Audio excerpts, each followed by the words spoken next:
Going to make two videos for review for the exam. Just a couple of points generally about the exam. It's going to be some multiple choice. There's going to be some definitions on it where you have to fill in the definition, and then I'm going to have some short answers, both definitions and other questions. As far as studying the textbook in particular, I'll be honest with you, all of the geology questions come from Dr. Meadows' class.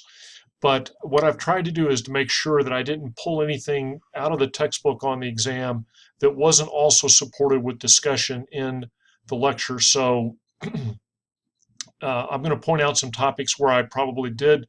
You're going to want to take a good look at the textbook.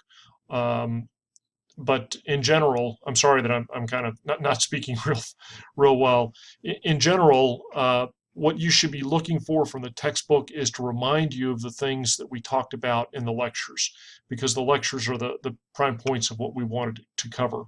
So, and what I'm going to do is I'm not going to give the lectures again, but I'm just going to tell you briefly what are some of the things that you should be focused on. Well, I've got a problem here. Houston, we have a problem. What are some of the things that you should be focused on off of each of the slides? So this slide asks some basic questions like how many gallons in a barrel of oil. That would probably be important to know. How much does a barrel of oil produce when it's refined? Understanding this idea of light and heavy, sweet and sour, and API gravity, all important things. As far as the discussion of discovery of oil in Titusville, you're going to want to pay attention to that discussion. There were a lot of important things that happened very quickly that I said really set the tone for the rest of the oil industry future. So make sure you check your notes carefully that you took off this slide. We talked a little bit about Russia. Standard Oil was important. The questions that there are a couple of questions on Standard Oil in it, so you're going to want to look at the discussion.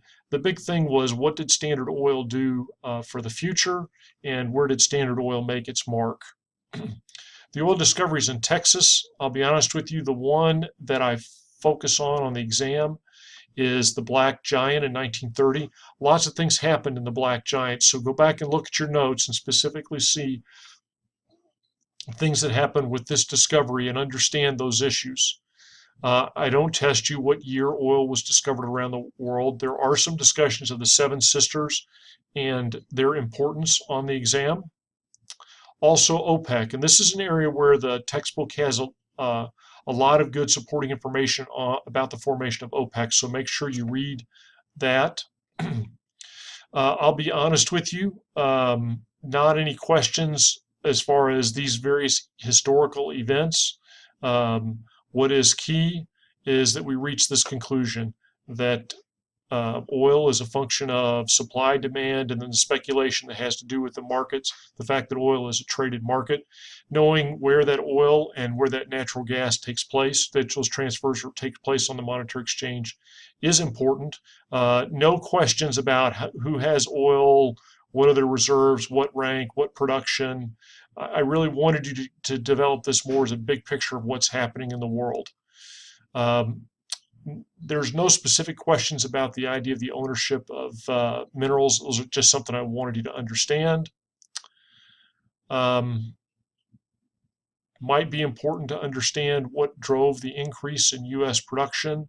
And also we talked about midstream and downstream and how they can affect the price of oil. Understanding the midstream business and the downstream business is probably a good thing for you to read that chapter, not because there's anything revolutionary in it. There are a couple of questions about the midstream and downstream business. Specifically, I think more about the downstream than the midstream. So those chapters probably have more information that are important. Do you have a question on peak oil? Should be easy for you to understand if you followed the discussion and you took good notes. Not testing any numbers like this, not testing any numbers like this, nor this. Again, these are the sorts of things I wanted you to get in mind. I have not done the final cut on the questions yet, but like I told you, you're going to want to be familiar with the various plays. And we talked about Henry Hub for gas. And Again, these are, I'll be honest with you, I'm not testing you on these specifically, but these are the big takeaways that I want you to walk away with from that early discussion. Then some questions about the importance of the national oil companies. Why do they form? How much do they control and the like? Likewise, the IOCs, whether you consider them integrated, international, the term super majors, why did they consolidate? Given that the national oil companies control so much of the actual proven reserves, why do these people still continue to exist? And then an independent, understanding in the U.S. market just how important the independent upstream companies are. Like I said, you're going to want to familiar yourself more so with the chapters on midstream and downstream. And so these were the primary takeaways that I wanted you to get from the 3 classes where we lectured. I'm going to make a new video where I go over the geology chapters or the geology slides and talk briefly about what I thought was the most important.